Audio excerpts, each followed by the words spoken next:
જો તમે Google ક્રોમમાં user છો તો તમે પોતાના મોબાઈલ અથવા લેપટોપમાં ગૂગલ ક્રોમમાં ઉપયોગ કરો છો કે એલર્ટ થઈ જજો અને જાણ કે ગૂગલમાં ક્રોમમાં ભારતનો મોટો ખતરો બની શકે છે અને આવી સ્થિતિમાં સરકાર દ્વારા ગૂગલમાં ક્રોમને એલર્ટ જાહેર કરવામાં આવ્યું છે અને જે તેમને જાણી દઈએ કે ગૂગલમાં લગભગ 66% છે અને માર્કેટમાં ગૂગલ ક્રોમનો આ કબજો આવી શકે છે અને તમારા મોબાઈલમાં લેપટોપ અને કોમ્પ્યુટર યુઝર ધ્યાનમાં આપવામાં જોઈએ કે ગૂગલ ક્રોમમાં સિક્યુરિટી એલર્ટ જાહેર કરવામાં આવ્યું છે કે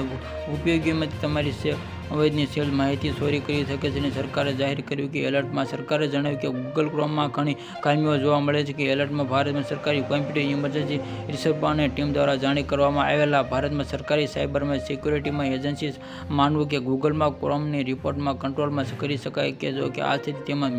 મિલેશિયામાં અને કોડ નાખ્ય કરી શકાય છે અને તે હેક અને યુઝરમાં સંવેદનશીલ ડેટાની ચોરી કરી શકે છે અને CERTના આ દ્વારા સિક્યુરિટીમાં એડવાઇઝરી જારી કરવામાં આવેલા જેમાં વેબસાઇટમાં યુટ્યુબમાં હુમલો યુઝરમાં ઇન્ટરનેટ બ્રાઉઝરમાં વખતે ખૂબ જ સતર્ક રહેવું જોઈએ અને જો તમારે અજાણી વેબસાઇટ પર વિઝિટ કરો છો એટલે માહિતી યુઝરો કોઈ પણ થર્ડ પાર્ટીમાં લિંક કરીને કરાવી બચવું જોઈએ અને આ ઉપરાંત બિઝનેસ જઈને ઈમેલ અને મેસેજ રિપ્લાય પણ ન કરવો જોઈએ સાથે જ આ વાતચીત કરવાનું ટાળવું જોઈએ. સાવધાન થઈ જજો.